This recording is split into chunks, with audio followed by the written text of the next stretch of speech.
inaalala ko ang payo na ibinigay sa akin ng aking ama. Anak ko, ako'y lilisan patungo sa lugar kung saan pumupunta ang lahat ng yumao.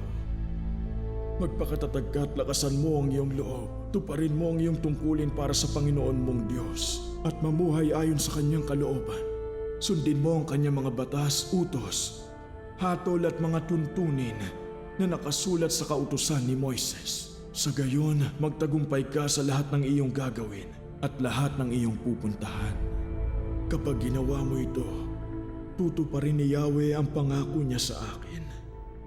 Sinabi niya sa akin, kapag ang iyong mga anak at susunod na salin lahi ay nanatiling tapat sa akin at sumunod sa akin ng buong puso't kaluluwa, magpapatuloy ang iyong angkan sa trono ng Israel. Kaya kahit gaano kahirap ang mga suliranin, basta sinusunod ka ang Panginoon, makikita niyang nagtagumpay ako.